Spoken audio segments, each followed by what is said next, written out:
Raheel, I told you today, I said, remind me to talk to you about pigeons. Yes. And it's really important. Should we get it off the table? Should we just talk about it now? Yeah, I Because I think have no so. idea what this is about. You have no idea what it's about.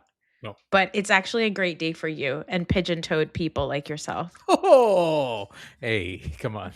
We don't No, reveal what's going on underneath here. no, we've already revealed that you've got killer calves. Mm. It's only fair that we also tell you that you are pigeon-toed. What the hell? You know, it's looked at as a disability. The fact that you are openly discussing this, it has It's a HIPAA violation. it's a HIPAA violation. No, you're going to love this. And you're going to be like, you know what? Go fuck yourself. Because they were trending this morning on Threads on my side of the internet. And you know why? Why? It's because there's a new Peloton ad for the Peloton treadmill. Mm-hmm. And who's walking on it sexily in a white tank top and teeny tiny little shorts? None other than Hudson Williams, who is also pigeon-toed. Oh. And then people were like, you know who else is pigeon-toed? His real dad, Keanu Reeves. Yeah, he is. He is one of our finest. When you see Keanu run, when I see him run, I feel seen. It is something that people have pointed out to me ever since I moved here. I think even before then. Because when I'm like running and doing They said, what the fuck's wrong with your feet? Yeah. But like when we moved here in 7th grade, that's how like all the kids were walking, because it was kind of like the white boy version of like a crip walk. Remember when everyone used to walk like that? You don't remember this? People used to walk with their like a skater culture thing. Yeah. I guess maybe. I I wouldn't know. I'm knock-kneed. So my knees, they just touch each other. I'm lucky I can still walk. So you know, anyway. I am kind of glad that this was actually about a pigeon-toed person and not about actual pigeons, and you just used my pigeon-toedness. Your pigeon-toetry. Yeah, to introduce the topic. Well, you know what? I am really happy to hear that. That's great. Yeah. So speaking of runs, I don't think we talked about this when we talked about Heated Rivalry. Have you seen that show? I'm a little familiar. I forget the names of the characters, but what's the name of the guy, the captain guy who wins the cup at the end? Scott, yeah, something, right? Yeah. He ran. Do you remember how he ran? He ran like a freak. Yeah. Yeah, they said when they asked Francois Arnaud about it, he was like, "Oh no, what have I done?" He was like, "You try running," which I think is like a great answer. Like if somebody's like, answer. "You run weird," you could just look at that person and go, "You fucking run." Like, yeah, I think that's so good. I think we need to be, no, you are, to like most insults nowadays. People truly, how many people have seen themselves run? Like, who does that? Mm-mm. I've never seen myself run. Here's the thing. There's a lot of things that I haven't seen myself do that I have criticized watching other people do. And I fear that I would look very stupid. Exactly. Like, I watch Love Island every summer, as you know, one of just the worst television shows of all time, but love to watch it. I've never wanted to kiss another human being less than when I watch Love Island. I'm like, is this what all human beings look like when they're kissing someone? That's fucking disgusting. It's so gross. So I just feel like all of it is weird. I think that, hot take, I don't think that human beings are meant to see themselves this much. I don't think so either. Maybe you're right. Maybe, and this is because you texted me this on the side. You said maybe we should have more sympathy for Michael Rappaport because we have not seen ourselves eat. I did say that. Oh my God, do you know one time while we were on our cruise, the kids would get really tired by the end of the day. And like at dinner time or whatever, because we're like at the pool all day, whatever. And then we're like doing dinner at like 7:30 because we'd like give him a little time to rest in the afternoon. Noah at one point put his face against the plate and did a Michael Rappaport. And I got so upset. And I got so upset that even his reaction was like, whoa, bitch, you're getting real mad. And I don't think he had the context of like, you're Rappaporting, like you can't do that. But I think it was because he was just like, he said, I just can't, I can't lift the food into my mouth right now. I just am so tired. I want to open my jaw and put it up against the plate. And I understood because, again, he is 9 and Michael Rappaport is about 57 or whatever, how old he is. He was on a boat. Noah was on the seas. He was in the middle of the ocean. Michael Rappaport was inside of a castle. Yeah, there's a Yeah. difference between land and sea. I Mm, feel like on yeah. sea, a lot of things can fly, don't you? Yeah. Exactly. Including, have you been following this thing? Some lady got like thrown overboard. There's like a What? there's a whole mystery. Some lady was on a cruise with her husband. And I don't know all of the details about it, but basically there's now like there's texts about like her joking around with her family about like, oh, I hope I make it back from the cruise, and then all this stuff, and now they haven't found her, and the husband is a suspect. Oh my god. Yeah. Yeah, husband is a suspect. His arrest, he actually got arrested Oh, he did. days after the police said he authorized he told authorities that his wife fell overboard. But I think that he threw her over. But oh my god, I wonder if it was a cruise I was on. Cool. Imagine. She's like, I saw some 9-year-old eat hideously, and then I just decided to throw couldn't myself take it anymore. overboard. I Yeah. couldn't fucking take it anymore. Oh, poor Lynette.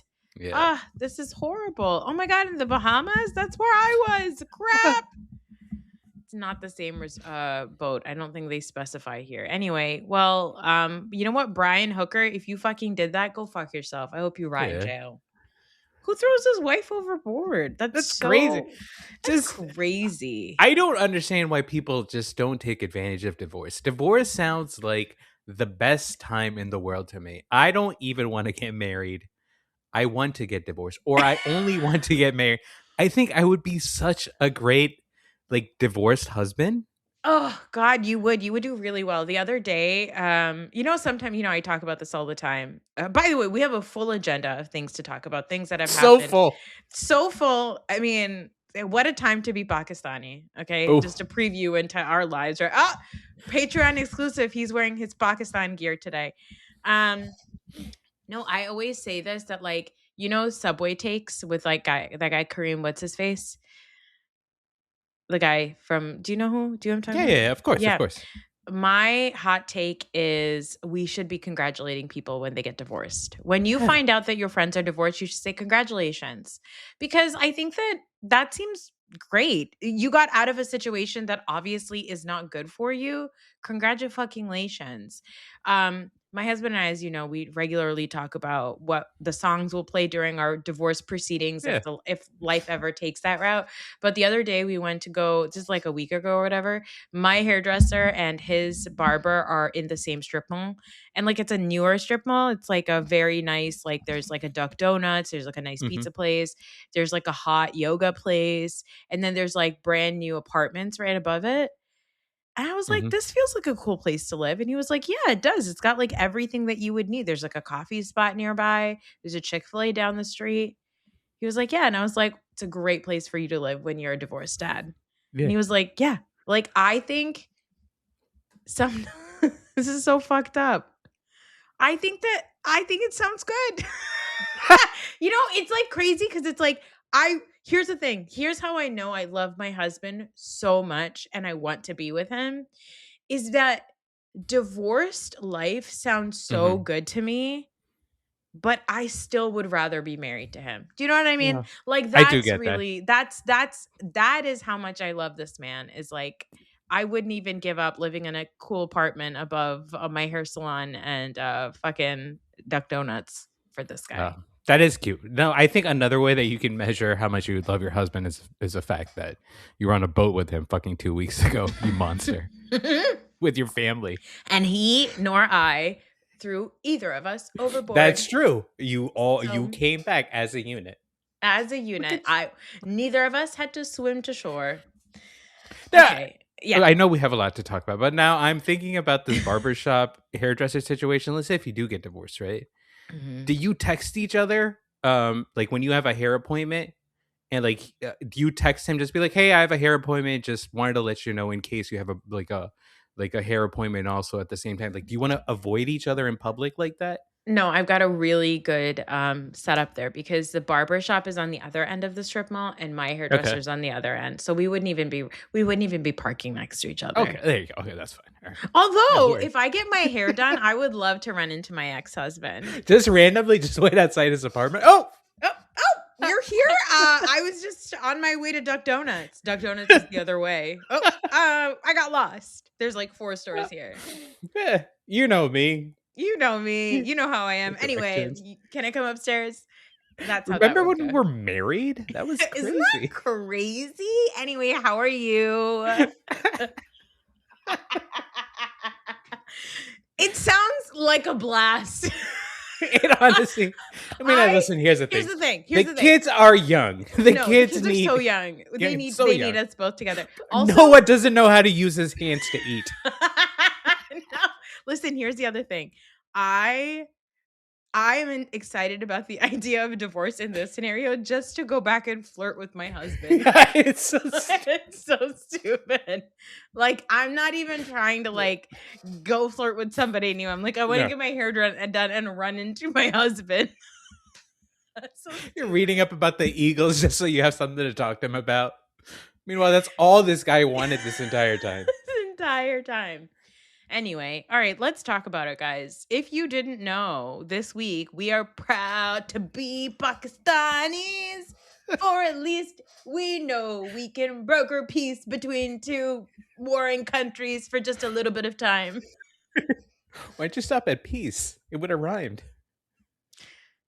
Yeah, but it's just for a little bit of time. It's I got not like it. we brokered peace permanently. They're like, Yeah. Mhm. how's 2 weeks? They're like, we could do 2 weeks. We'll start with 2 weeks. They said, inshallah, we'll do some peace, and that's it. Um, Indeed. what a random turn of events. When I found out, I was like, is this a joke? Yeah. Very surprising. It is Uh, surprising. yeah. Like, so I guess do you have Pakistani pride about this, right? Like, when you saw this, how are you receiving the news? Because obviously there is, when you think about it, you're like, fucking Pakistan? Like, Pakistan's No, but brokering here's peace? the thing. Here's the thing. It's I do because I'm like, okay, well, they made it happen. But it's not Mhm. like Pakistan is brokering peace because obviously like Pakistan has ties to Iran. Iran, whatever, it's like literally their neighbors. It's Mhm. right next to the night, Yeah. right next to each other. So Pakistan's like, hey, let's cool it. But also Pakistan found an opportunity here because they saw a place to rub up against Trump, right? Like I Yeah. think that they started making their way with Trump back in his first term. Yeah, a little So dingle dangle. they were A like, little "Oh, stroking of the ego. Oh, yeah," hey. because Pakistan's like, "Oh, stroking the ego of a corrupt politician? Yeah, say less. We know how to do that. No problem." Like I think that that's the thing, right? Like yeah, I guess it's like a great. I'm so glad Pakistan did that, but at the same time it's like Pakistan only did that because like they like Trump. Like they Mhm. really they are the ones that were like Donald Trump should be nominated for a Nobel Peace Prize. So like Yeah. it's not like it's coming out of some, great desire for peace. It's just that Pakistan has found a way to attach themselves to a corrupt American politician for the first time. They also found that like I think towards the end of the Obama administration, right, that we started removing troops from the area. There was no need for Americans to really be in Pakistan anymore. They found bin Laden and then Pakistan was like peace out. Thanks for the Golgappe. United States was like, we'll see you later. We're Yeah. out of here. So they essentially just needed a new reason to be important. And you know, we're opportunists. That's what Yo. we are. We're opportunistic as fuck. And then we were Mhm. like, there's an opportunity here and we're gonna jump on it. So am I glad Pakistan's in the news? I guess. It's like Uh-huh. all right, that's good, I guess, you know? How Yeah, do you feel about like, it? so if you think about it, right, I feel like, okay, why did Pakistan play a role in it? I think number one is that neither side like wants this shit to continue. It is like this war is bad. The war is a terrible idea. Mhm. Nobody's for it. I don't think the Iranian side isn't for it.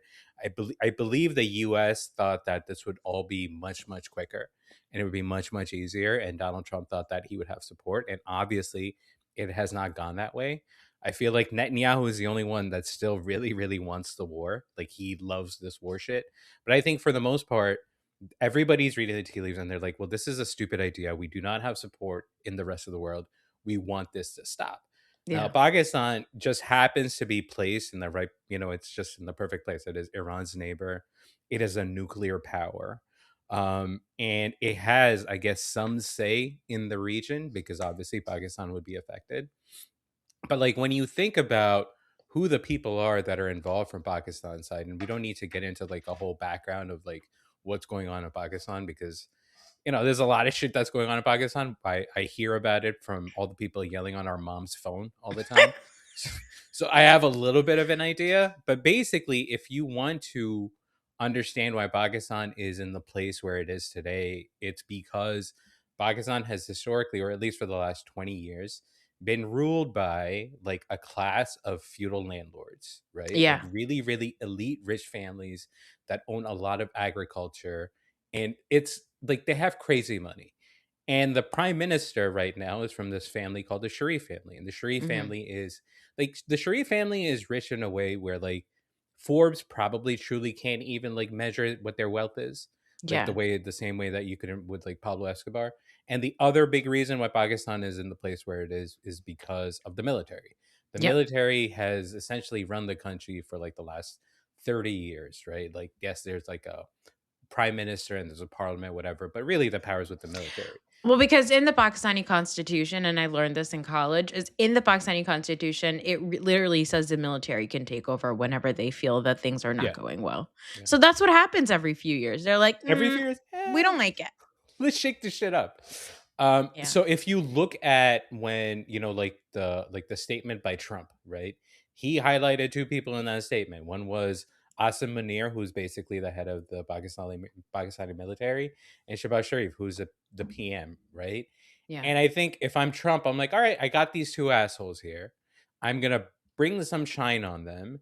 And then I have an ally in Pakistan, and Pakistan's got, it's got China in its ear, and also we're worried about India taking over jobs and shit. So like, hey, it would be good to have these two assholes that in our back pocket, right? So Yeah. I think those are the things that kind of led up to Pakistan being in the position that it's at. Having said that, the Mhm. Pakistani people are the Mhm. funniest fucking people in the world. So funny. And the memes are incredible. Mhm. And for that reason, I take a lot of pride in it. Like it brings me a lot of joy to see people, just be funny. We haven't had this much good publicity since Onija. And even Yeah. that, it was like, this feels racist. Yeah. And then, but Onija was like, no, I fucking love being in Pakistan. Yeah. I'm Pakistani now, right? And like, it was, everybody was like, what's that black lady doing in Pakistan, right? And like, now everybody's like, what's Pakistan doing in the middle of this war? Like, Yeah. it's like, it's just the person that you would least expect. Exactly.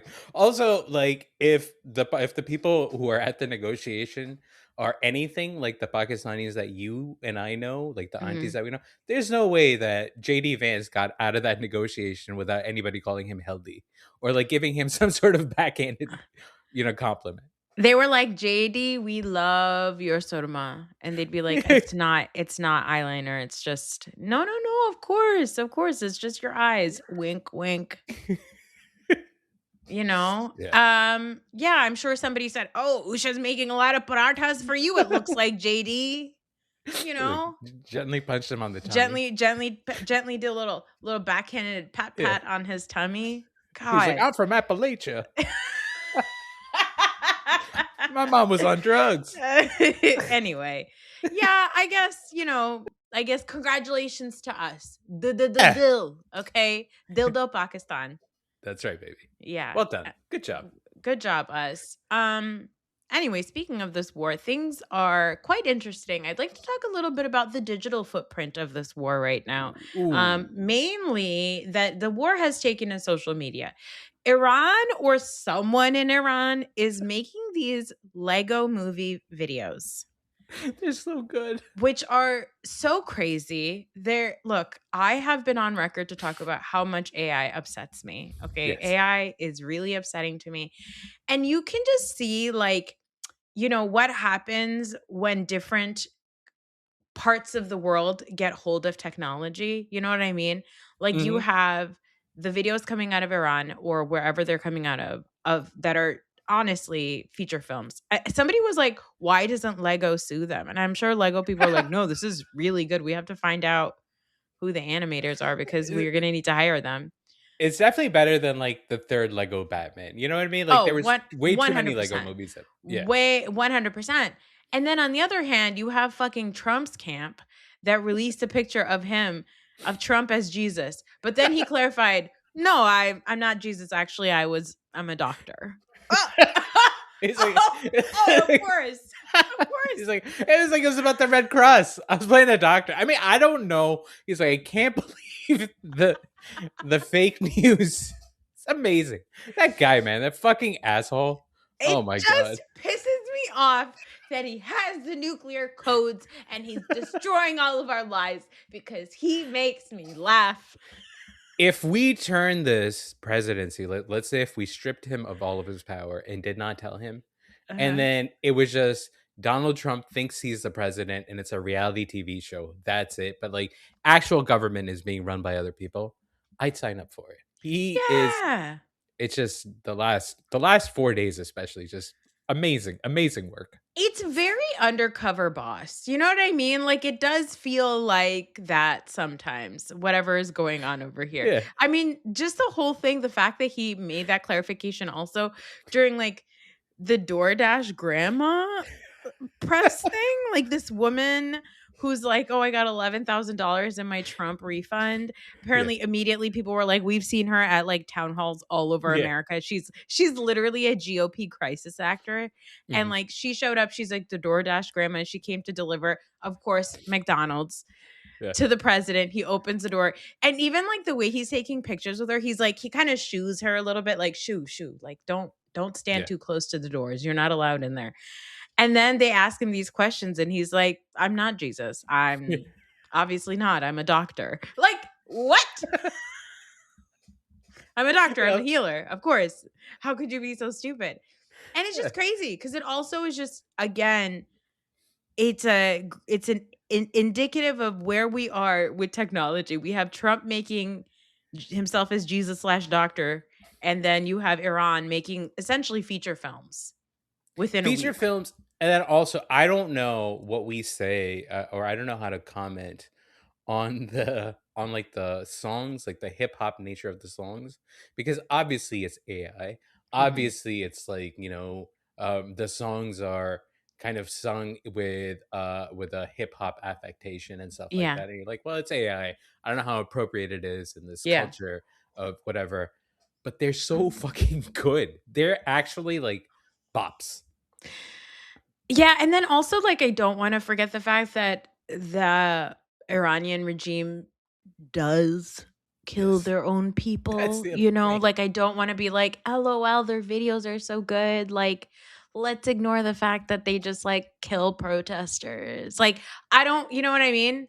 It's just it's wild. It's wild that we live in a world where, like, this is the shit that we're like, people are dying, also the governments are making Lego movies.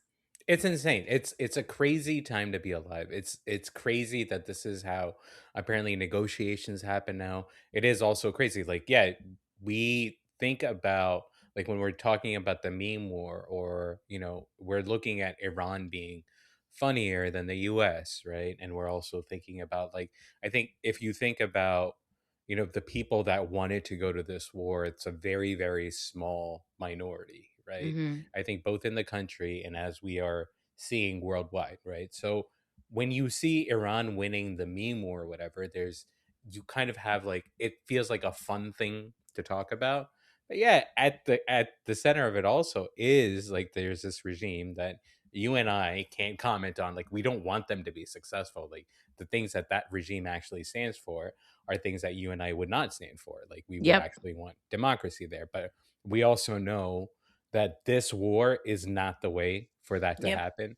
And we also know that this war, the way that it was initially presented, the way that it was executed, the people that are behind it are people that we would not trust in any scenario. So it's a tough Yeah, thing, man. it is, and I think, like, ultimately, it also goes to show that I'm grateful that we live in a world where we like, it is amazing for me as a person who, like, used to debate with people in high school about how, like, the Iraq War and Afghanistan War are Hmm. morally bad and we should not be doing it, to be seeing this and going people going, "Yeah, this is fucking bad." Like, we Yep. don't need to be going to war with countries because we disagree with their leadership, right? Like, there's no reason for that. And I'm grateful for it. And what you said earlier, though, the biggest winner in all this is fucking Netanyahu, Hmm. because he's like, everybody's so distracted by Iran that they didn't even fucking notice that I took over south of Lebanon. Yeah. I just took over Yep. it. I just broke the ceasefire and said, "Oh, Lebanon was never part of it." Like, Yeah, I broke the ceasefire. I dropped 100 tons of bombs within minutes, took out hmm, entire neighborhoods, and took over Lebanon.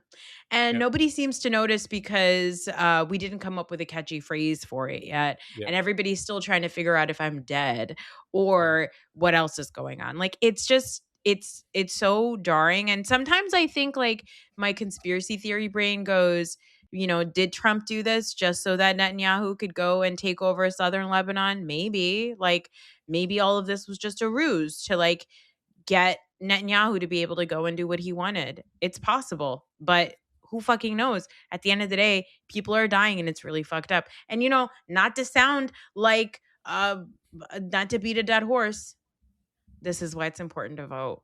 yep. It is. I I just want to say about like that Netanyahu piece, and I guess I think we always have to be sensitive. I mean, I don't know if we always have to be You sensitive don't have to be anymore. sensitive.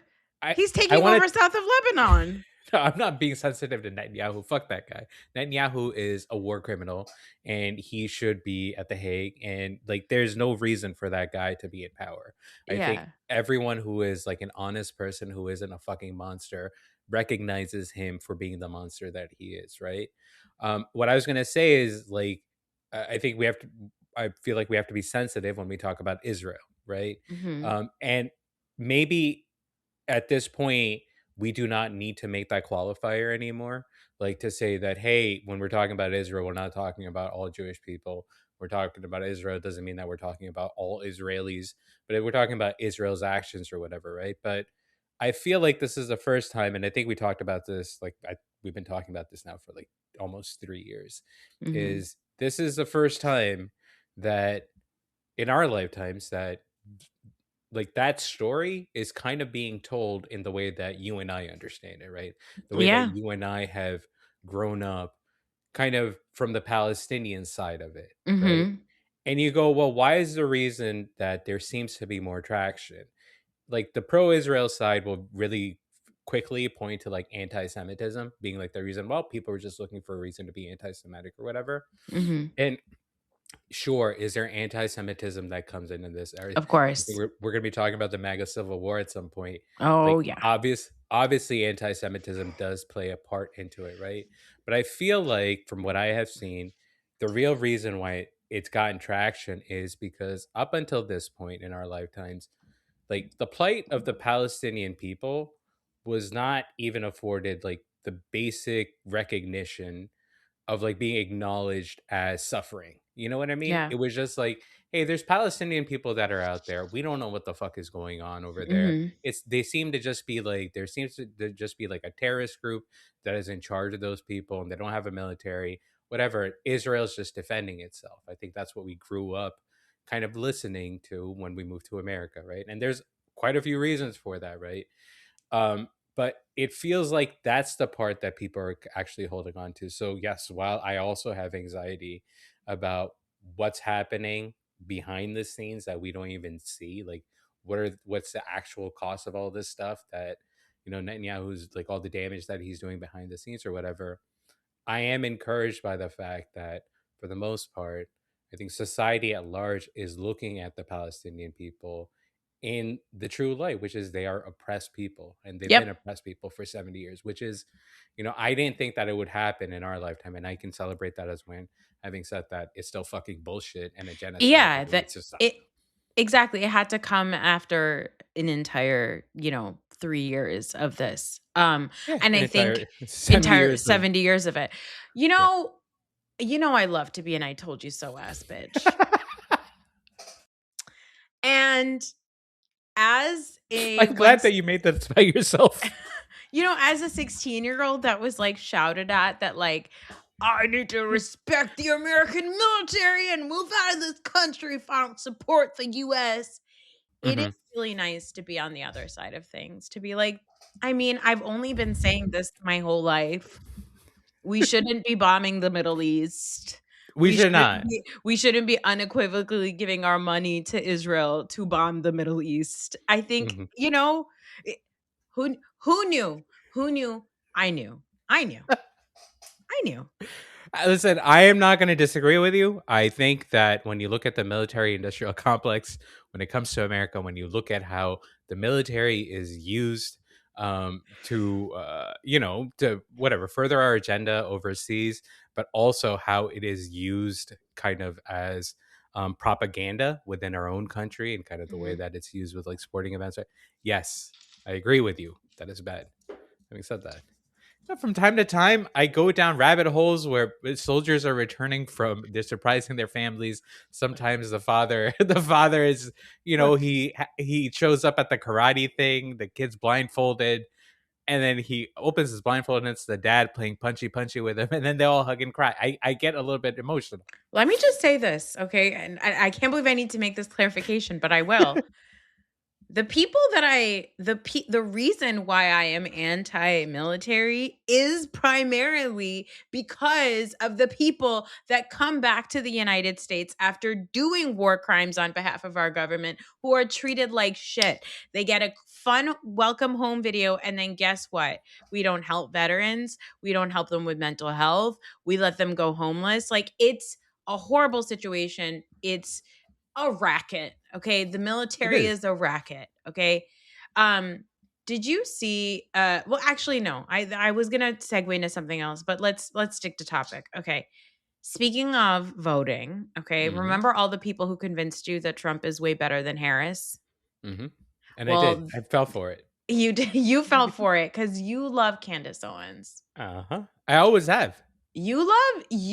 I remember growing up had a full printout picture, a poster on your ceiling, one of Candace Owen and the other one of Megyn Kelly, and Yeah. you would just be cranking it in your bedroom. It's terrible. That's awful. That's so messed up. You couldn't make it like I had action figurines and I'd have them debate each other. Okay, fine, fine, fine. It was Tucker Carlson and Megyn Kelly. Yeah. That makes more sense. No, yeah, you had little action figurines and then you would say, "And now kiss," and then you would make Yeah. them kiss. Anyway, well, all those guys have turned on Trump, and then Trump has turned on them. Yeah. Ah, let's talk about this MAGA civil war. Let's. So there's this obviously you saw the post, right? Mhm. Where he came out and he came out against like Candace and Yeah. Tucker and Megan and Marjorie. I think those were the four that made it, Yeah. right?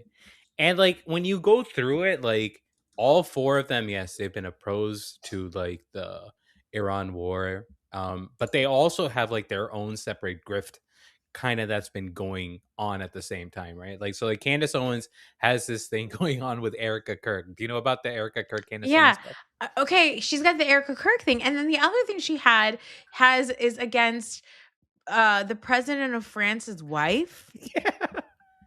She's, like, convinced that she is She got trans. and she got sued for it, yeah. It's insane, and that's the thing, right? Like, also, by the way, Alex Jones, beloved Yeah, Alex Jones, Mr. QAnon himself, he yeah. also is on Trump's shit list. I mean, again, I hate to be an "I told you so" ass bitch, but guys, what do you Mhm. expect? I think that's the part I think that's really what's bothering Trump the most, right? Is because he's even lost those supporters. Like, he is now looked at, even in, like, the manosphere and stuff like that, as a doddering idiot.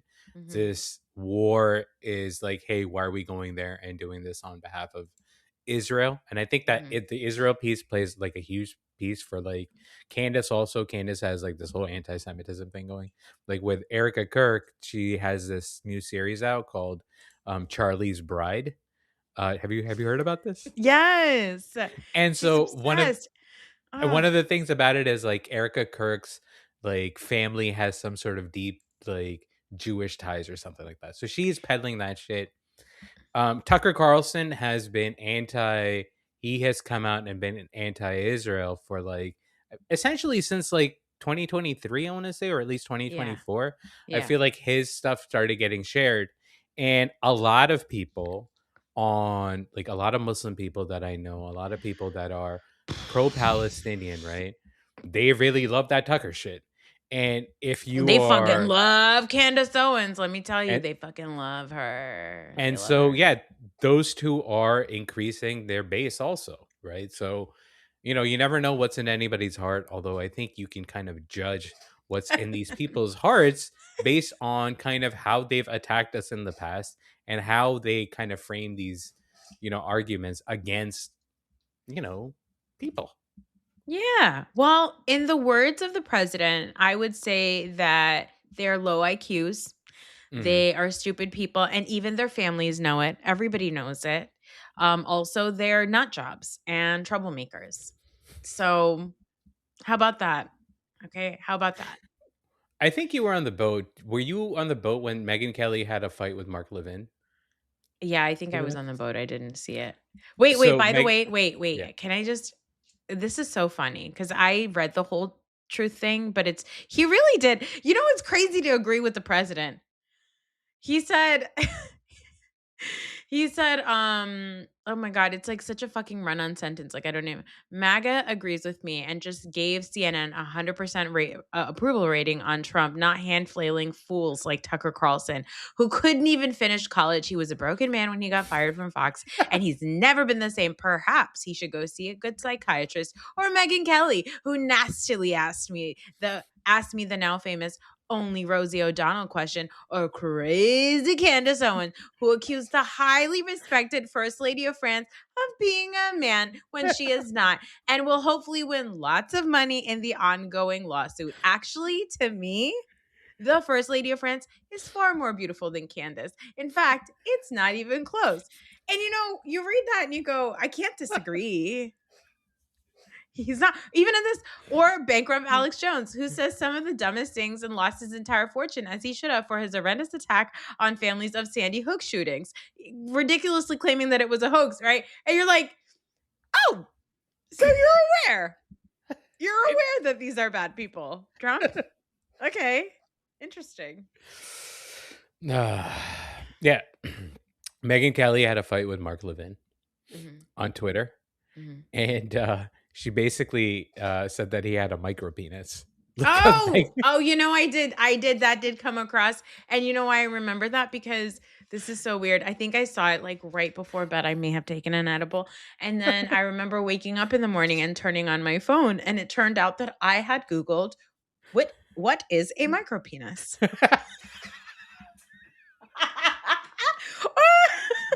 And I said, why did I do that? And then it all makes sense now. It all Mhm. adds up. I do remember that from my boat Yeah. activities. That's so funny.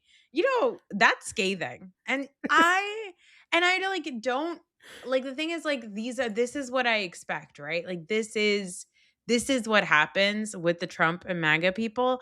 I think, like, we just need to be very hyper vigilant of it, you guys. We need to be hyper fucking vigilant, because these are the same people that come election time are going to try to convince you that the that the sane, logical, like, choice to get us out of this fucking shithole is not good enough, or is corrupt, or Yep. is a conspiracy. Like, we sort of touched on this, I feel like, before, but like, even with Hassan Piker, right? Like, there's so much stuff about, like, oh my God, like, this socialist, like, what is this nonsense, whatever. And it's like, Hassan Piker's biggest thing is that, like, And I really like the way he said it. He said Democrats have a conciliatory nature with Mhm. what they say, right? Like that Democrats, everybody agrees that Trump is bad. Everybody agrees that Trump is all these things. But when you go and talk about actual policy, what the Democrats will do in 2026 is roll out something that Trump was rolling out in 2020 and call it progression.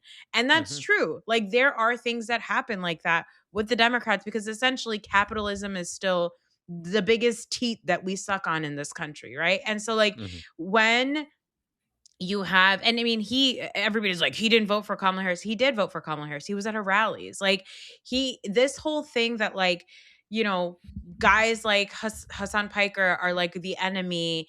You can't be taking endorsements from guys like him because he is, the leftist side of the equation.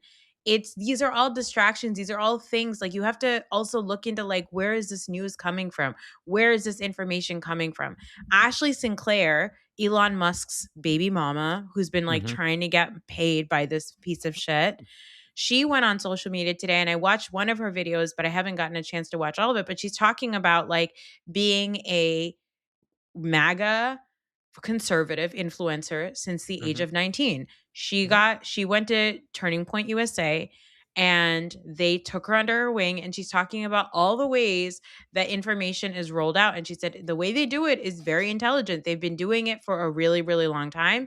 You have these like high campaign like members of the campaigns that are Mhm. working with these influencers and they're paying them and it doesn't need to be regulated and noted anywhere because of the way that influencing and getting paid on the internet is still fairly new. There's not a lot of regulation.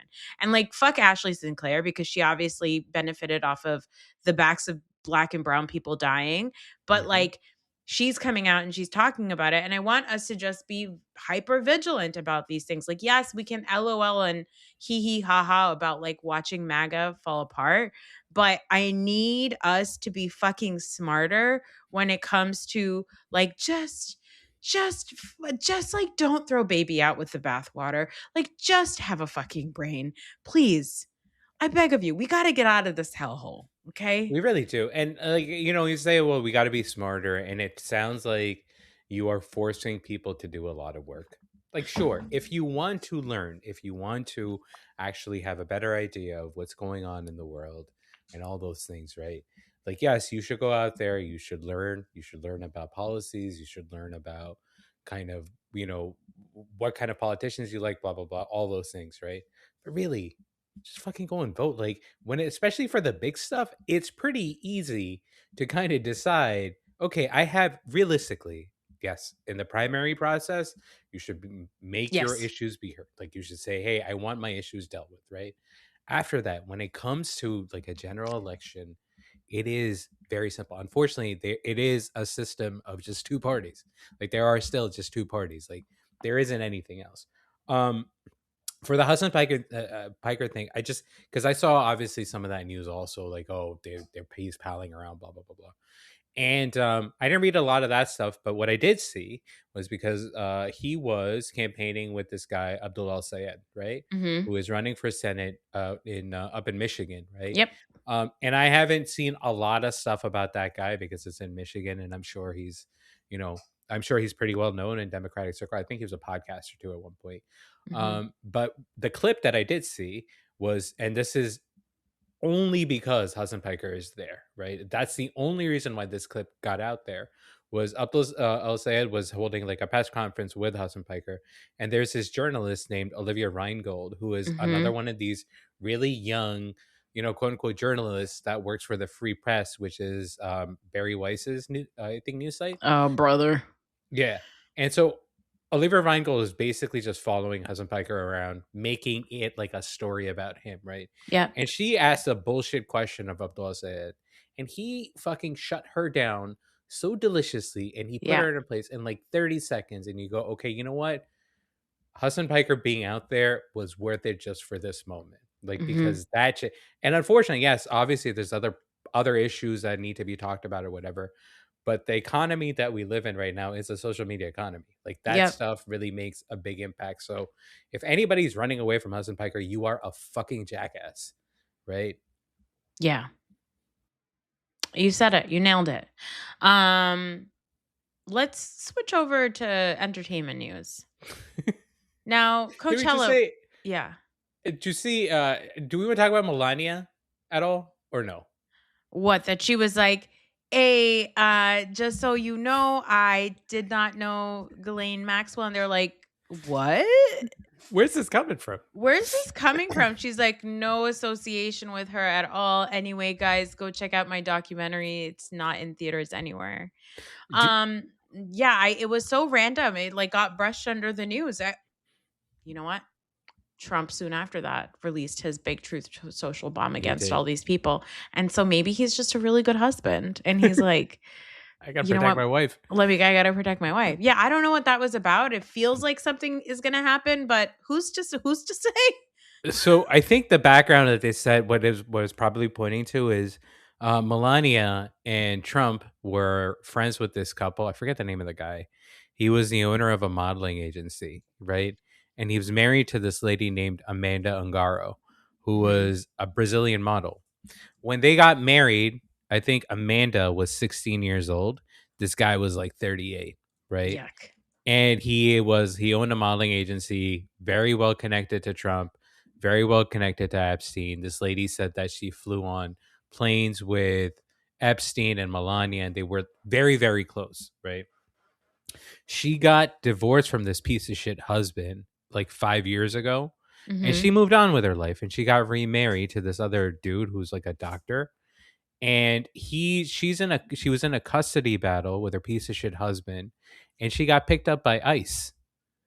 And she was put in a detention facility for 2 months in Louisiana, and then she got deported to Brazil, right? And it's because her husband is like one of Trump's closest friends.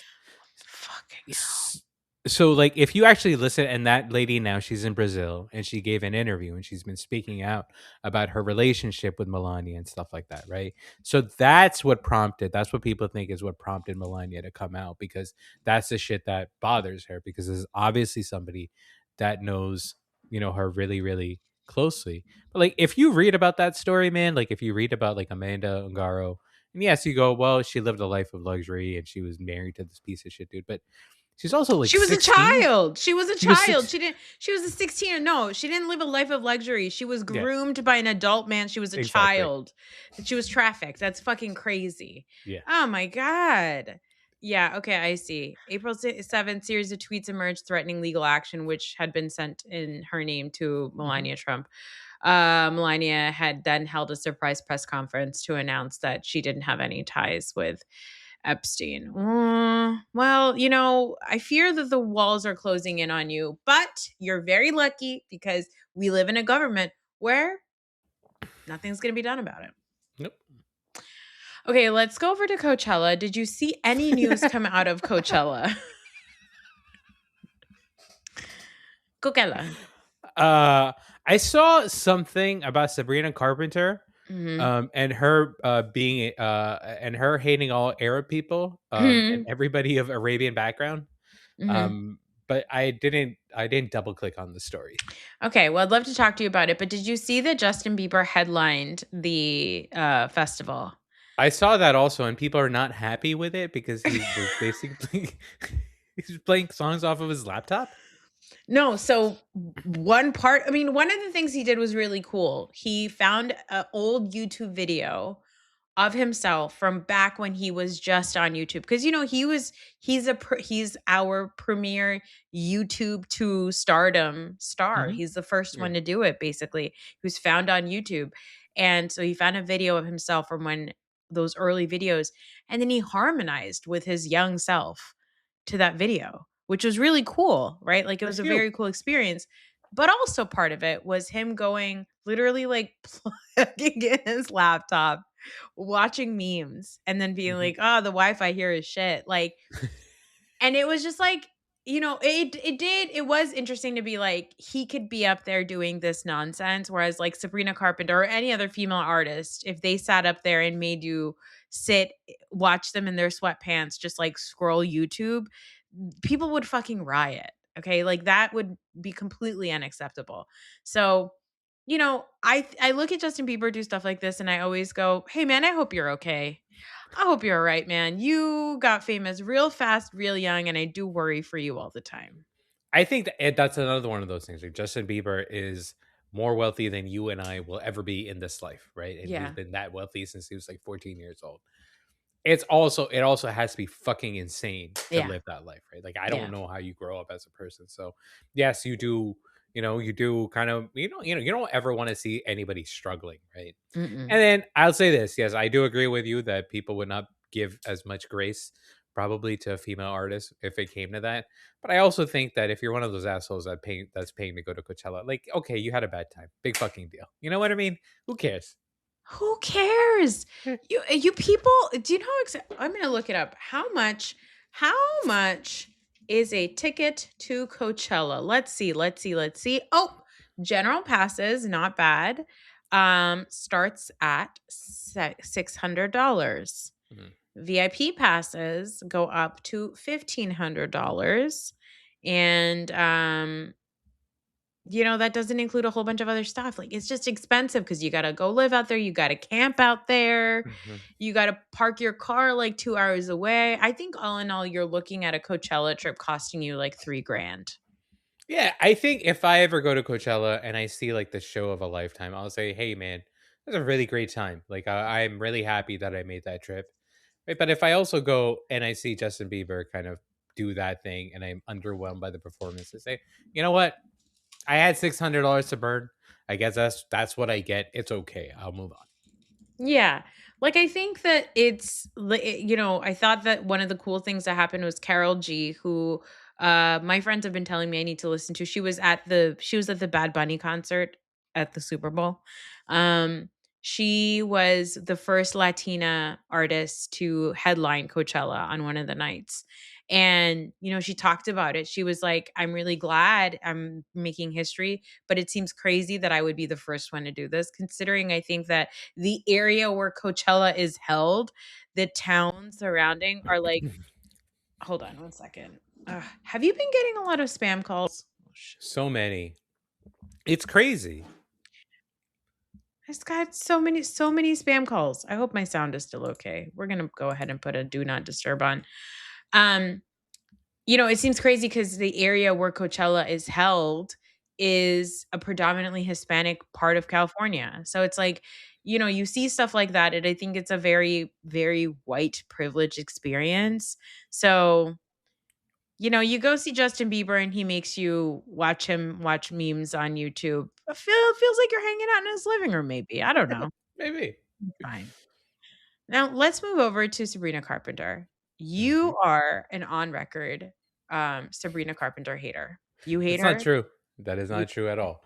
I take pride in the fact that you're all in on Sabrina Carpenter, Yeah. both feet in. And then when there's some pushback, my your husband and I just have a great time just pointing it out. Just be like, oh, okay, all right, she has a dog collar on and she's on her knees. All right, explain. You guys love to be an "I told you so" ass bitch with me, but I won't let it Yeah, happen. yeah, You tell me you're like, "I told you," and I'm like, "I don't know what you told me. I don't see anything.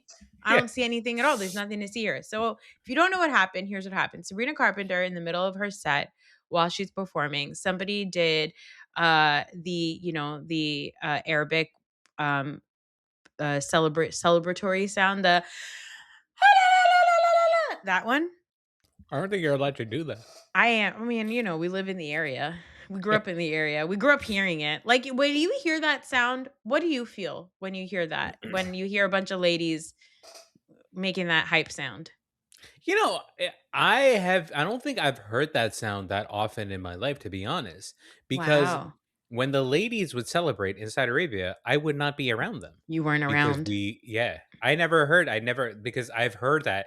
I associate, like, the first time that I heard that was when I heard an interview from that Xena lady. Remember Xena, Mhm. the warrior princess? Of course She I know said her. that her scream was inspired by this Arab thing. And I was like, oh, you know what? I have heard that kind of. I have, but I never really got to experience Arab ladies doing that in my presence, which is a shame. If there is any Arab listeners that would like to come and yell celebratorily in my face, I welcome it. What is Lucy Lawless's ethnicity?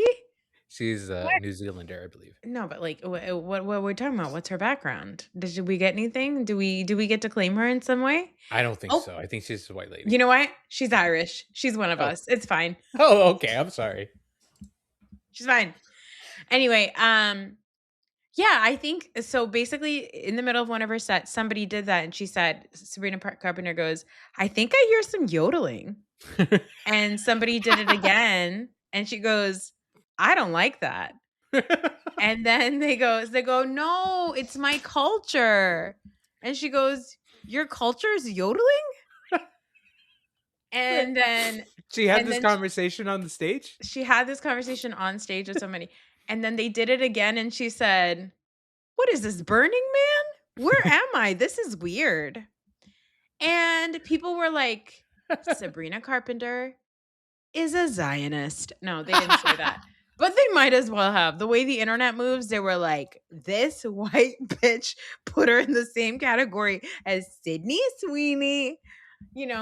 People went off. And then immediately Sabrina Carpenter said, "Oh, didn't know what that was. I'm so sorry. I had no idea. I welcome all celebratory sounds. I genuinely had no idea what was going on." Mhm. Yes, you're pointing your fingers at me. I'm pointing my finger at you for this, right? Yes, I agree. I am on the side of Sabrina Carpenter in this silly little interaction that happened. I believe she is right, right? And you were saying the internet went crazy and said, Mhm, "Hey, yeah, because the internet does what the internet does," right? I'm saying if that was Sydney Sweeney and she had that reaction, mhm. you would also be one of the people saying, "Hey, this bitch is being an Arabphobe," right? Yeah. Now here's the thing. I will say this. I will say this. I disagree with you. Oh, I disagree. I think that Sabrina fucked up. I think that oh, here's the thing. I thought the interaction was, first of all, I think that making that sound, I think people are sometimes not aware of what's going on, right? So she said, "I hear some yodeling," right? And then the person engaged. Here's where she fucked up. When they said, "That's my culture," she said, "Your culture's yodeling? What is this, Burning Man? That's weird." Sabrina, it's a great lesson to like, and so, okay, also full disclosure, while you never grew up hearing it, I grew up hearing it a lot. I've always heard that celebration sound. I've grown up around a lot of Arab women. When I hear the sound, I'm like, somebody is dropping ass right now on the dance floor. Things are getting wild when that sound is made. People are having the time of their fucking life. Somebody just did an amazing dance move, right? So I love that sound. I think that the lesson here to learn is how not to react when you hear something new, right? So she could have said, "I don't know what that is." She could have said, "Could you keep it down? I'm about to do my song," right? Because it was very loud, right? She could have said that. But to say, "I don't know that. That's weird," is the problem because to me and to a lot of women and a lot of people growing up in America, with a unique culture, we've hmm, grown up being told, "What is that? That's so weird." A lot. It can be that's very true. triggering to hear that, right? So when you experience a new culture, the decent thing for us to do is say, "I don't know what that is." Tell Okay. me more about it. Yes, Tell me more, or "Great. Are you having a good time? I'm so glad." And that's true. moving I on. Or silence. You don't have to engage, Sabrina. You could say, they said, "That's my culture." She said, "Your culture is yodeling?" Not great. Not a great look. Now, what cracks me up is that I described her being an asshole, and you were like, "She sounds so fun." Meanwhile, all the other times I'm like, "Sabrina Carpenter is such a fun little Polly Pocket cutie, sexy cutie pie." And you're like, "She's a she's an industry plant ruining hey, young women everywhere." I see a white lady getting attacked. I have to step in front of it. You know what I mean? You said, "Sabrina, get behind me." I got you, miss. "I got you, little lady. Yeah. Get right into this little pocket, will you?" Then I protect her with my fedora. Um, I will. In her defense, she was performing on stage in at Coachella. You know what I mean? Like she's not. It's not like she's having a conversation with. I guess. I mean, sure, she was having an interaction with a person, but she was also trying to perform on stage. So I Sure, think but, it's. like, I think that it's very important for people to realize, especially, like, if you are an artist or whatever, to just or just a regular everyday person, when you experience something new, the answer is not to say, "That's weird."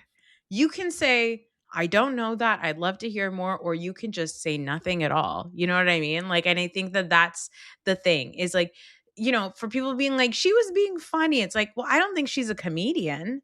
I think she's a singer," you know? Like, I think that it's important. And again, I want to say this, especially as technically the ululation, or I think it's called zagruta, is not something that we grew up with. I think that when I was growing up they called it halalal. Mhm. um but we didn't we it's not something that, like, my mom does. She doesn't know how. No, It's not something that she no. grew up in, but I've grown up around it because of the women that we grew up around and the friends that I had, and attending, like, ladies nights at the mosque, or like Mhm. going to ladies only events at, like, weddings and stuff like that. So I've heard it a lot. And I think that, like, this idea of I think it's important for us to say, "I'm not canceling you, Sabrina Carpenter. You know I'm gonna listen to the shit out of that little one. Like, I love her music." But I think it's important for artists to be, like, mindful of how they interact with their fans, and also how we in general as human beings should be interacting with other people's cultures. We live in a world now where we're encouraging people to be themselves, to share their culture. Don't Mhm. react in a way where you say, "That's weird." I get it. Yes, I do agree with you. Like I get that. I think maybe once that she heard that somebody said that it was their culture, that she should have maybe stopped right there. But then again, she was performing, and I know that you're saying she's not a comedian, but from like what I've seen of her concerts or whatever, like that, like that part, like her interaction and her playfulness with her audience is a part of the show, right? So Well, well, well, how the turntables, because interesting. Well, hey, I look any forward ch- to any going to the chance next Sabrina Carpenter concert with you. I'd love to. I would love to. Listen, I tried to go to the Bruce concert because I felt really, really close to Bruce. It's happening in 6 days. Uh-huh. It's like $1,500. Come Oh on, my god, Brucey it's Bruce. so Bruce. That's Brucey not Bruce. It's because of not Bruce. him. I mean, sure, it's not because of him, but maybe there's ways that he can Well, help somebody like me out, man. Noah Kahan, when he released his tickets, when he started his ticket sales, Mhm. he put a cap on Ticketmaster. He said no resales. So you have to buy whatever you can buy. You're not allowed to sell them on StubHub. You're not allowed to sell them on anything. You only buy that day, and then that's it. Those are the Well, tickets that you're left with. I hate to break to Noah, but I was actually looking up Noah's tickets yesterday. You can find tickets both for City Field and for the Philly Stadium. And guess what? They're like general GA. They're both around $1,200. So $1,200. yep. Oh, Because I was like, I was you thinking, I was think? like, you know what? This would be a fun trip for me to go with Yeah, you and your family. yeah. You and the boys and your husband. I They guess if he love wants to Noah pack. Kahan. Yeah, the kids Exactly. love And I was him. like, oh, maybe I'll surprise him. I'm like, fucking $5,000. I don't think so. You think if we open the Strait of Hormuz, those tickets prices will go down, or any Do you think any that that connection affects there? it? I think there's an oil thing that's I maybe feel like there related. has to be, Eh, you know? How many barrels of oils is one Noah Kahan ticket? You know what I mean? Um, I wanted to give you a follow-up on something that happened with my beloved Chapel Roan, as you know. mm, I told you about how Chapel was at a hotel and some soccer man, which by the way, a bunch of people were like, that man's an asshole. He's a terrible person. Jude Law's baby mama's husband. ex-husband or new husband or No, whatever, current husband. Yeah. current husband. So apparently, guess what happened? This man came out with a statement and said, "I would like to give an update on what happened during that weekend, as we have been seeing and hearing a lot over the past few weeks. It's important to to provide clarity. Da da da da da.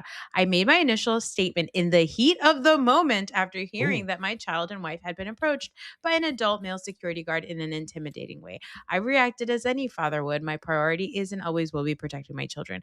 I also want to make it clear that the situation did occur as it was originally described. We acted on information that was available to us. However, I have become Information. aware of Wait. new information that has changed my understanding of parts of what happened. Chapel made a public statement. She reached out privately to Catherine. Our team spoke directly. It became clear that she had no knowledge of what took place at breakfast and had not asked anyone to approach them. She was understanding and sympathetic to what happened to our child. Well, I think now we are pitting what I guess would be described, even though he's South American, as a white man against a white woman. So I got to go with the white man on this. I think he's forgiven. I think that's how it works. What's his name? Giorgino Frello? I think it just goes by Georgino. Giorgino. Pop Grave gave me his whole name, so now I'm gonna look him up. Let's see. What's your deal? What's your deal? Let's see. Let's scroll down to your Wikipedia. He's a soccer player. No, I know, but like any troubles, any controversies. Let's see. Yeah, the only thing in his in his Wikipedia is a very long paragraph about the accusation against Chappelle. Chapel Slippers Roan. Here's the thing. Fuck dudes. You know what I mean? Listen, this man. Also, by the way, it's just He so. was defending his daughter's honor. He was defending a little girl. How dare you? Now, was this little girl his daughter or is this Jude Law's daughter? Wow. So, another batch of videos that I really love is when stepchildren surprise step parents with adoption papers. And how fucking dare you? His daughter or Jude Law? She is actually Jude Law's daughter. She is Jude Law's daughter. Yeah, Which that's the makes whole me point. go- That's which how makes me Jude go- Law factors into the thing. Which makes me go, did Jude have anything to say about this? No, Hey, just Hey, Jude.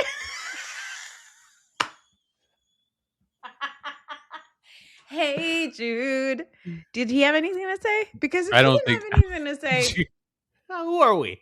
who are we? Anyway, basically he said, sorry, big misunderstanding after I sicked a bunch of crazy rabid football fans against this Chapel Roan. And the Brazilian government. Lest we forget. Listen, we've been talking for over an hour, and I do want to talk about the WNBA with you. Mm-hmm. But I also heard this afternoon from my husband that there is some salacious NFL or sports reporter drama that has dropped. Now, what is her name? Diana Rossini, who, by the way, I am familiar with her. I've seen her before. Yeah, Diana because Rossini. your husband is very familiar with her. Okay. Diana, let's just say, listen. I want you to cool it with the very. I think that is implying things, and I don't love that. All I'll say is I am a big fan of Diana's work. I think Diana is very well respected within the industry. She is one of the premier, I would say, national football reporters in terms of like new information coming out. She's a very well-known personality and all those things. Diana is also not unfamiliar with her cleavage game. You know what I mean? Like Diana knows what she's How dare you? What do you mean she knows what? Real, that's horrible. I know it's horrible. I'm just saying Diana is very attractive. And okay. I'm not saying that does not in any way lessen her abilities as a person. All I'll say is within sports fans, Diana's like, oh, Diana's got game. Okay, well, men are disgusting. But anyway, Diana Rossini, also a Bergen County girl, grew up right here in Jersey. She is currently, there's a lot of controversy happening because she was at an event and there were a bunch of people staying at different hotels. But she and the new head coach of, is he new or is he Uh, existing? The head coach of the he was New there England last year. Patriots. What's his Yes, name? Mike Vrabel. Mike Vrabel. Yeah, Vrabel. That's how you Yeah, say it. Vrabel. Vrabel. Yes. Okay, I'm supposed to know how to say Vrabel, and Sabrina Carpenter doesn't know about Arab celebrations. That seems unfair. Anyway, Page Six published a bunch of pictures of Rossini and Mike Rabel together at a resort in Sedona. Mhm. And I thought the pictures were going to be a lot more salacious, but they're kind of very benign pictures, which is Mhm. whatever. They came out and everybody were like, everybody else was staying at a different hotel, but Rossini and Vrabel were staying at this other hotel together. And they took a bunch of pictures of them, released them to Page Six. Apparently, they had been trying to sell them to like TMZ. TMZ was like, this isn't we don't do sports. Mhm. No. We're still covering fucking Wes Wilson, who looks like he hasn't bathed in 4 months. But anyway, the pictures came out, and then what was crazy is that the pictures came out, and then all of these other people started coming out in from the woodwork being like, "Oh, well, I know about her. She sucked my husband's dick to get ahead or I don't whatever." know about this. You don't know about that? No, I There's don't know like a about whole that. bunch of people, and now there's a whole bunch of other people that are coming out from like from like her past being like, "Oh, she did this with my husband and she did that with my husband." And it's so fucked up because what's happening is like first they think what's the publication she's part of? The Athletic?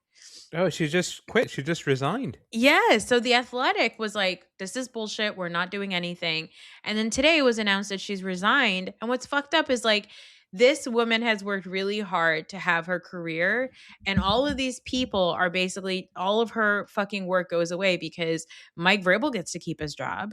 Mhm. Now this woman is going to lose her job. She has to step down from it, and she's going to be tainted with fucking this bullshit. You know what I mean? And here I you are talking about her cleavage. I will say what I said was Diana's very really attractive. By the way, I did not know Diana and I are the same age. Hey, Diana, we graduated high school the same year.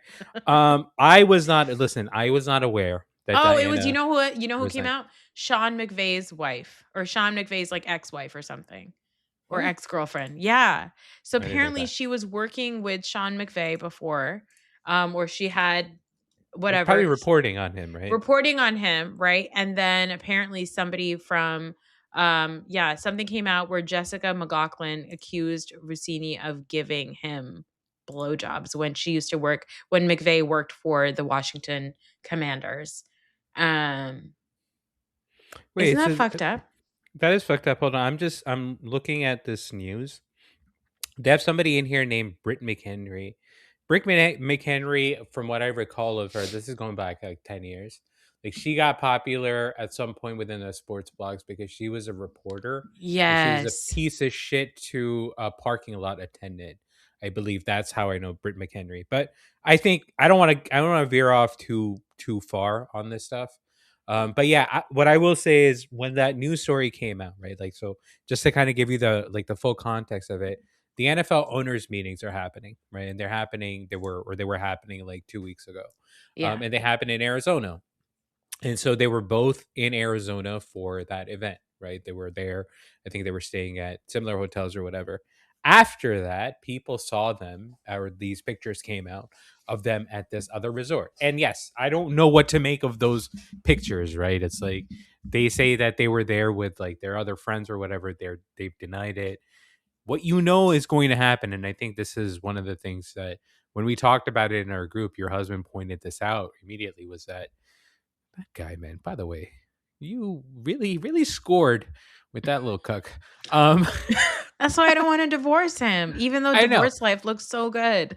He pointed out, he's like, what's going to happen is it doesn't matter what she says. Like people see a picture of a reporter who's supposed to be reporting on a man, and they see holding hands, and that's what the assumption is going to Yep. be, that she slept her away, right?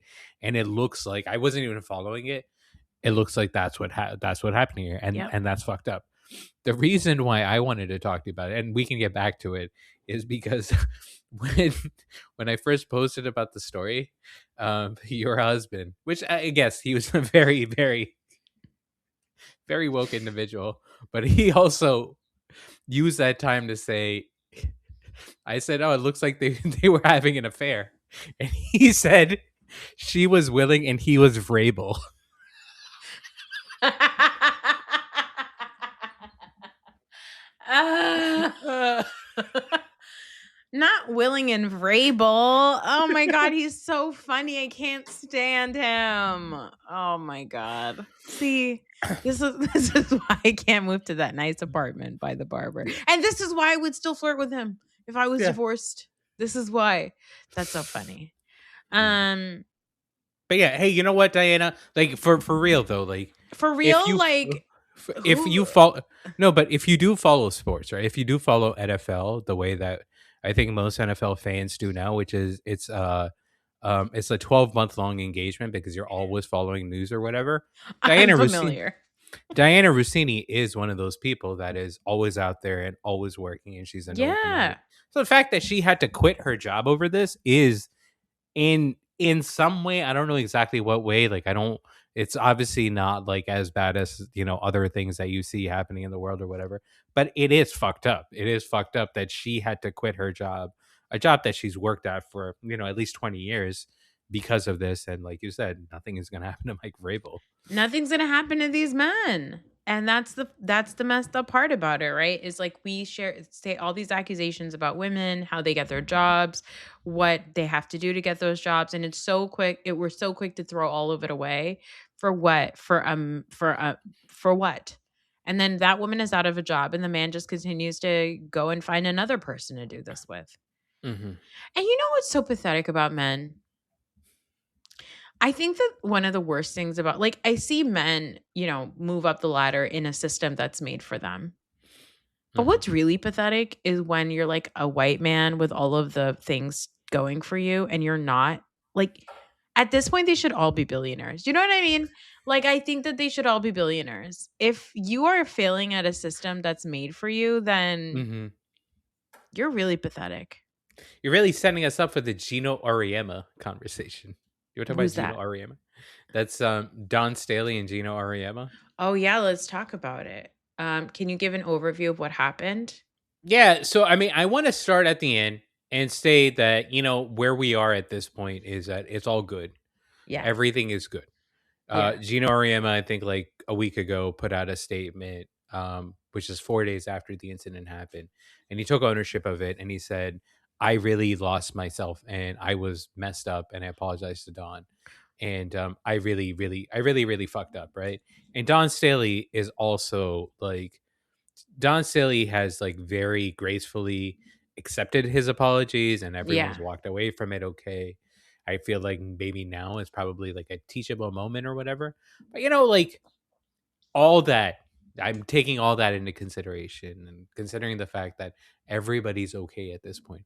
I still feel like, you know, it's okay for us to kind of get into this because on account of the fact that, Gino is a man with a Yeah. history and Don Staley is, who she is. Like, I think it's okay for us to talk about it because when it actually happened, the stuff that he did was pretty fucked up. Yeah. So here's what happened. Don Staley is the head coach of South Carolina, right? Yes. Uh, Yes. NCAA, NCAA women's basketball team, and Gino Oriema is the coach of UConn, right? Mm-hmm. And UConn is like a huge, like the most winningest. He's like most winningest NCAA women's basketball coach, right? Or whatever. Yep. And so uh South Carolina beat UConn. And I think at the end, right, when everybody goes to do the handshakes and stuff, what did he do?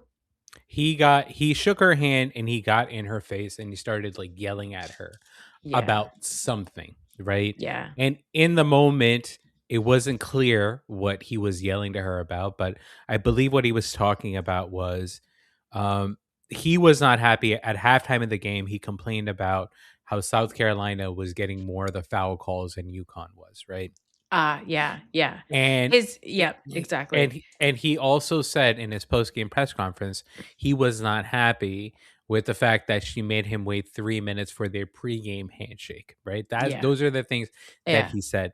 Now, context is also important to this because UConn, like you said, is the premier women's basketball program in the country. and it's been the premier women's basketball program for the last 30 years, right? Gino Auriemma and UConn got their asses kicked by Don Yeah. Staley in that Yeah. game, right? Like they got completely destroyed, and that is not a position that Gino Auriemma is used to being in, right? He and we like, like the way that UConn is really, really successful is because they're really good at recruiting, and Gino Auriemma is an incredible recruiter. He is also, and I know you don't like when I'm not going to use it, but he is also like an annoying human being. Like there's a lot of history about Gino Auriemma. There's a whole story about him and Pat Summitt, who was this other great female coach from Tennessee, 20 years ago or whatever. Gino Auriemma is super duper successful. I think his coaches or his players really, really love him, but he also has a history of being annoying. I think what stood out was in the post game press conference the day of, he complained again about it, and the way that he talked about her specifically was like he was really dismissive about her, and I think some of the terms that he used were like, this like that one over there, you should like Yeah. she's. Do you have it? Do you have like the quote that he said there? I don't have the exact quote. Hold on, let me I'll look try it to up find because it. it Yeah. did it did and when I read it, I was like, oh buddy, you're talking about a lady. You're talking about a lady and you're using these terms, like it stands out. Yeah.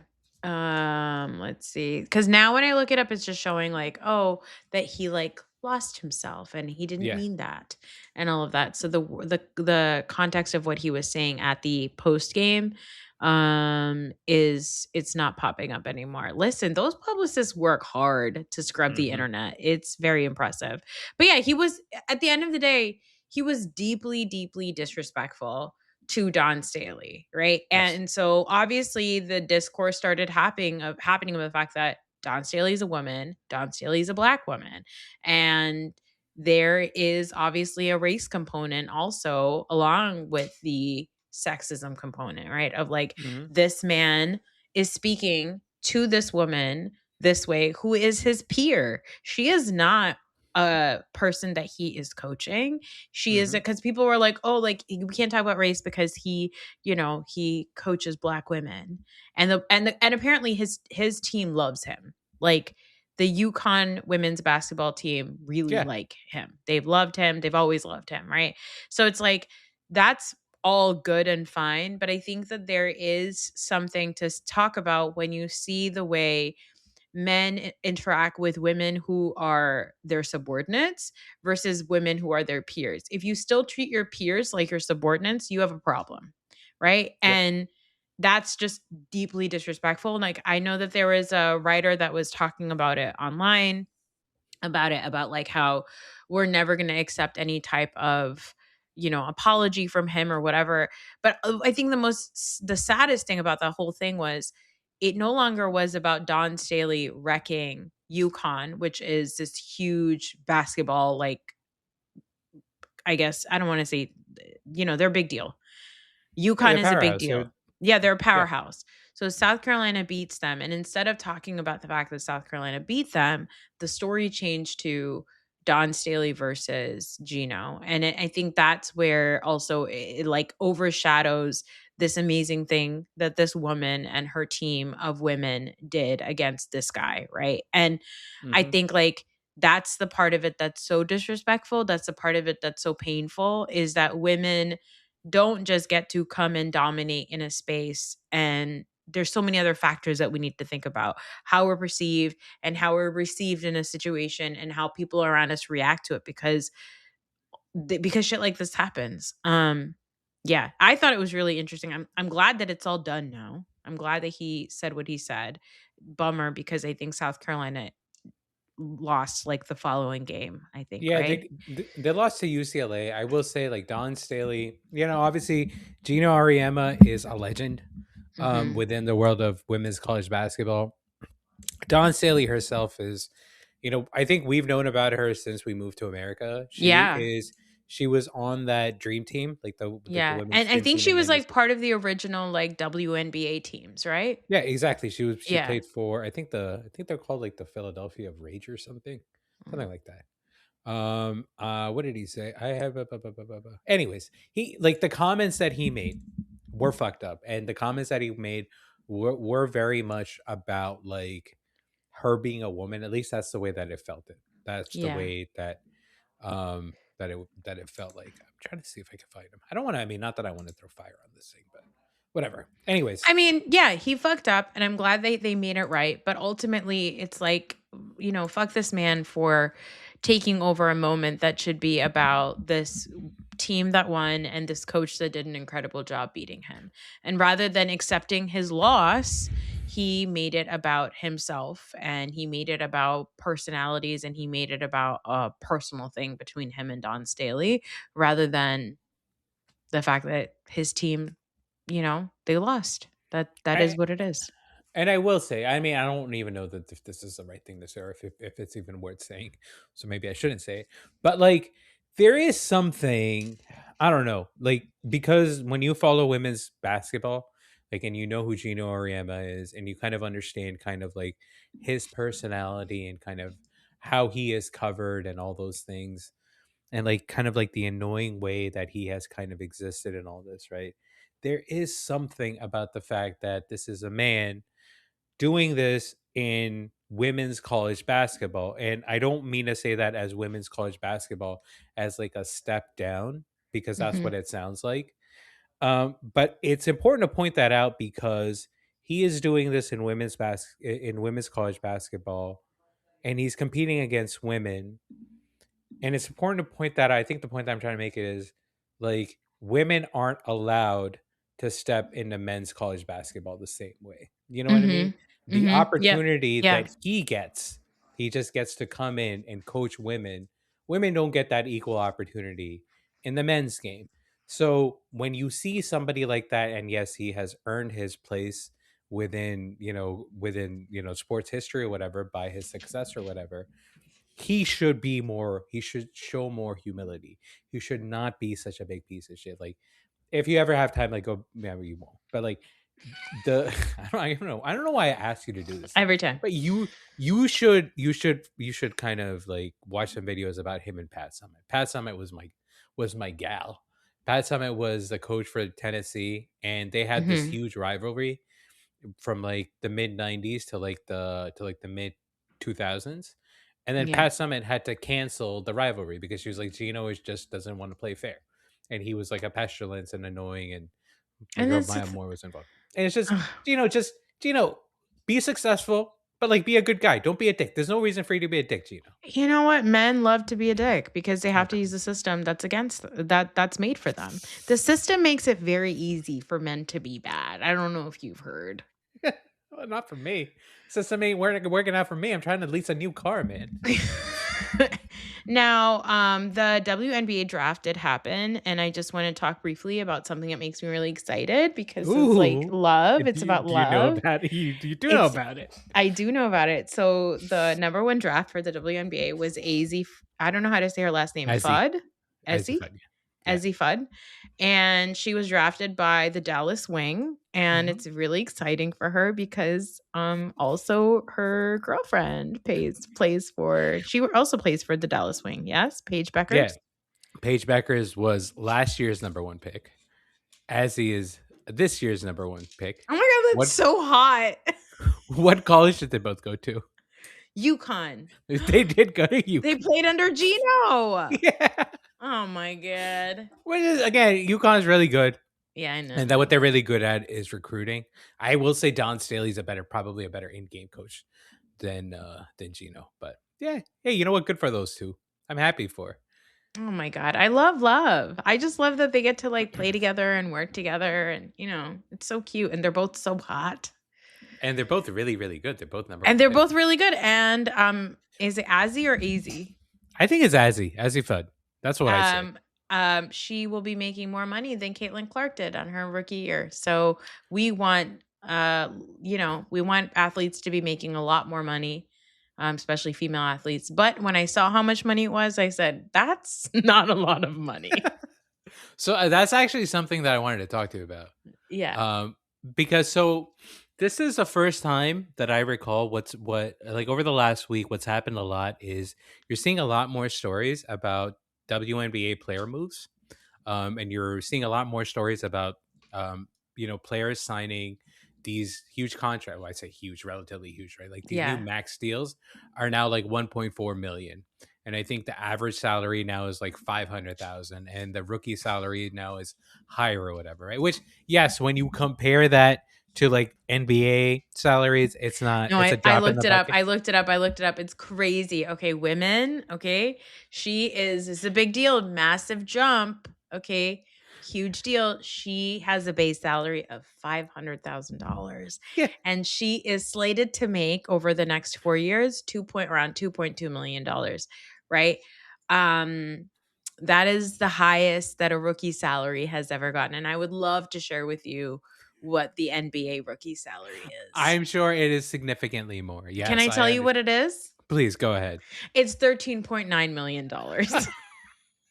It's only 26 times as much. I don't know what you're Yeah, complaining about. and you know what? Uh, Over 4 years, they could make upwards of, 62 million dollars. listen, I know you're being a sarcastic asshole right now, right? No, I'm not. I I'm being serious. Those are I real numbers and they hurt my soul. Those are real numbers, and I understand why they're hurting your soul because you're comparing them to the crazy salaries that the men's game get, right? But really, this is actually a great thing. Like this is a great moment because it took a lot of work for the women to get to this point, right? And that's the part that I wanted to talk to you about because like in the lead up to this stuff happening, there was talk about there being a WNBA lockout, right? Mhm. And when there was talk about the lockout, a large subsection of sports fandom, which is obviously like all of like the terrible sports fans, which is the exact polar opposite of what you are, I would Mhm. say, because Yeah, you're on the other. thanks. You are an uninformed person equally. You just want to troll people. Yeah. They are uninformed also, but they're just assholes. Mhm. They were just like, oh, this is so stupid. Like, why would the WNBA ever consider locking out? They don't make money, and that is the argument that the men will throw in your face, which is just like, yeah, well, you know, the men make that money because the men's game makes so much more money. The WNBA actually loses money. Like that's the argument, right? And they can also put those numbers in front of you. But the WNBA still went through this because there is something more than just the money that the league generates, right? How Mhm. we see how this economy works now is there's a social media economy to this Yep. also, right? There's a lot more stuff that happens in the culture. And what the players were fighting for was this stuff. The players Yeah. were fighting for these salary increases. So it's actually a huge step. And the fact that there's news stories that are coming out as a result of it is actually a huge step because now you're hearing more and more about these players and we're going to hear more about other players and things like that, right? The reason why I wanted to talk to you about it is because I am like I would say like a really generic WNBA fan. Like I don't like I know enough just to know like what teams are in it and I'll follow the playoffs and stuff like that. But as I was following like the negotiations, I learned about the players association, the president of the players association. Mhm. She's a player named Neke Ogwamike, right? Mhm. She is a 12-time, like a 10-time WNBA All-Star. Oh, wow. She is an MVP. She has won championships. She was the number one draft choice Oh, in I her know who draft. she is. I've seen her before. Yes. She went to Stanford. Her Mhm. sister was a number one draft choice 2 years after her, right? And she is the president of the Players Association that got the women paid in a way that nobody else has ever gotten women paid, right? Mhm. And people don't know her as much as they know Sophie Cunningham, and that Yeah. is fucked up, right? Yep. And I think that's the part of the WNBA that needs to be really, really resolved because you say, well, hey, you know, Caitlin Clark is a big deal now, and people should just be fucking happy because there's a woman that people know. Oh, you know, Sophie Cunningham gets to have because you told me this. Sophie Cunningham has a podcast with With with Wes your guy Wilson. with Wes Wilson, and of course it's on Barstool, right? It's like Yeah. just because like a certain type of person is getting more acclaim now or more notoriety now, doesn't mean that that is actually the resolution. And it doesn't mean that they're the first people that should have gotten this attention, right? Like, we should all know about Nika. Like, that is an Yeah. incredible person. Even before she did all this stuff, the fact that she is a 10-time All Star, a 12-time All Star, and that she's a champion and she went to San, like, that is an exceptional person. Why don't we know about these people more, right? Yeah. So, Well, we're going to talk about them more often. And I have already vowed to attend more WNBA games this year. I will attend more than I ever have because I have attended 0. And so if I could attend even 1, then that is better. But I really do want to go to more WNBA games. There's no reason why I don't. We live right by MSG, and do they ever play in Barkley or no? they play mostly in Barclays. That's how Yeah, bad you are. okay. They Oh literally wow. play at the Barclays. They don't play at MSG? Primarily play at Barclays. I don't know if they play some games at MSG, but That's crazy pants. Anyway, but I do also like Barclays better. The food is mhm, better over there. the food is definitely better. Anyway, congrats WNBA players. Let's keep paying you more. Let's everybody go and follow these people, because what I've learned these days is social media is currency. Followers are currency. Mhm. Um I did want to wrap up on now Cavicular. We talked about him briefly. Are you seeing Cavicular and the 60-minute CNN, 60-minute like Australia interview? I know you didn't watch the Manosphere documentary after you forced Uh-huh. me to fucking watch it. I Uh-huh. watched that shit, and then obviously I had to sign up for some courses. I'm out 3 grand. I've been injecting meth into my face. And when I watched that clavicular clip, I was like, oh, you don't need to watch the documentary. Everything you need to know about that entire thing is captured in this 2.5 minute clip. That's Oh basically all my it is. god, it's so good. There's a clip that's going around. First of all, let's give this 60 minutes journalist his flowers, because he was so good. I mean, So he smarmy. he outmogged. He Oh, outmogged that guy's so Camicula. handsome. I'm like, that's the most handsome man in the world. Yeah, So all I want from men is to have a nice smile and use their platforms to put incels down. That's all I want. hey, how can you even consider him an insult? I mean, that is the worst line of questioning ever. I have to go. I have to go. Uh, I can't even look I, straight. I can't. He's like, I don't know if your like wife is cheating on you. And I, the guy's I, like, I'm not married. He's like, well, I movie could help look. you out if your looks got better. I was like, wow, it's all you need to know.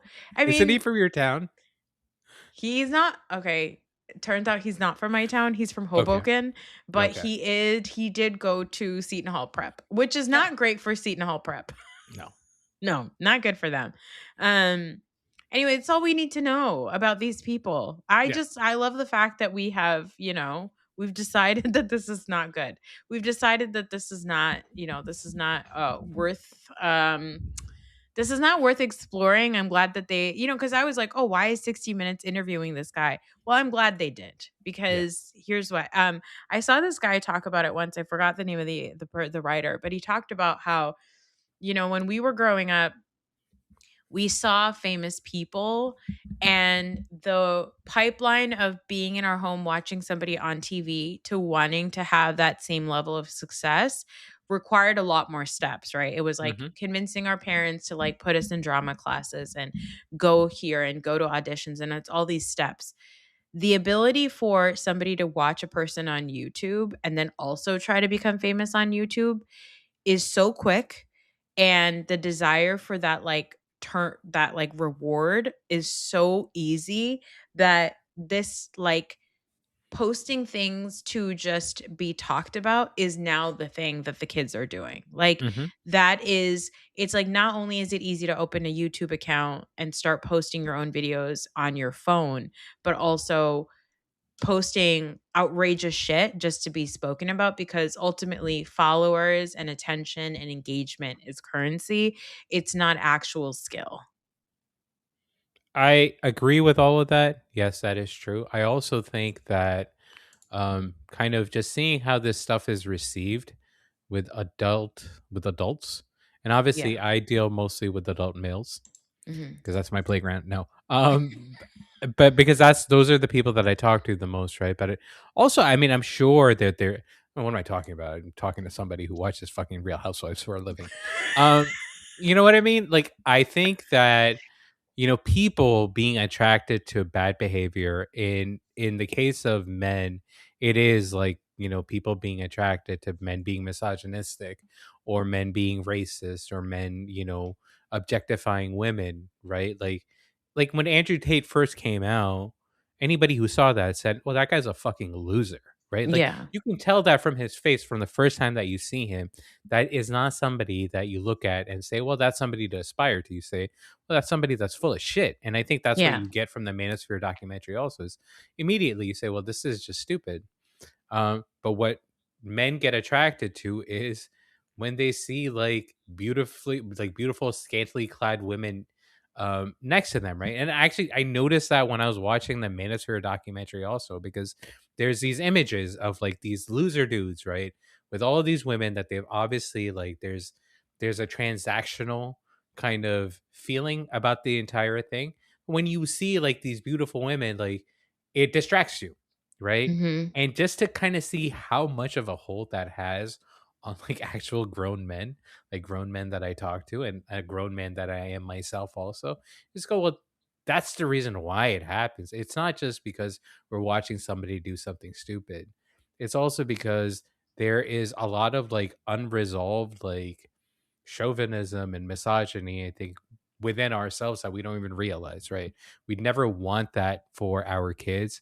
We never want, obviously, our kids to be treated that way, but we're kind of okay with it existing. We're kind of okay with like old rich men getting to marry really beautiful young women because that is somehow aspirational. Like that's the stuff that you notice and you go, well, this stuff will not be resolved until like we all have like a gigantic therapy session and kind of deal with all of our shit, right? So there you go. Well, I think we're heading towards a direction where that's not acceptable. I think that that's where we're headed, and I also think that you mentioned like, oh, Real Housewives, and you're awarding bad behavior. I think there's a big difference between we watch Real Housewives, right? We watch Real Housewives. We literally watch Teresa Giudice flip a table, and then she Uh-huh. went to prison, and people still fucking love that bitch, that crazy kooky bitch, right? I will I say wanted there's to, certain I was excited that she got married in my neighborhood. yeah, I think that but there are people that do bad behavior that are not rewarded. One Mhm. example is Jen Shah. She apparently had like a People interview. She out of prison. Nobody watched it. They're like, Jen, not now. Not now. Amanda and West are dating. Um, but I think that there is a difference, and I'm not saying this is all Bravo fans, but I would certainly say the smarter ones that we watch Housewives not because this is not like aspirational. We are not watching it going, this is the life that I would like to have. We're watching it going, God, they have so much money and they're so sad.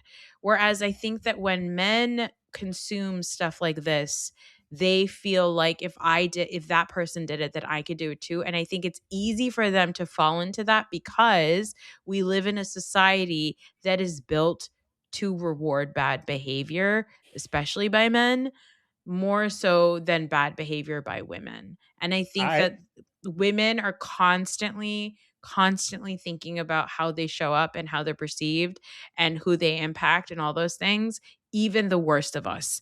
Whereas with men, that isn't necessarily there. It's more so not how we impact the rest of the world, but how we benefit ourselves.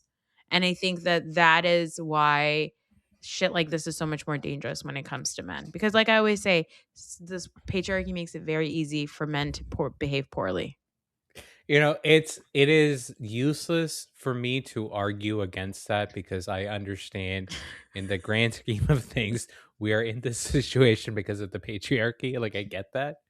All I'll say is, yes, I do understand that you don't watch Bravo or The Housewives and think that they're aspirational, but you will admit that there are a lot of women that do watch it, and it is aspirational, right? Like there is a large segment of the viewership that watches this stuff to who like somebody who is a housewife that is something to aspire to, like that flashy lifestyle is something to aspire to, and all Sure. that silliness.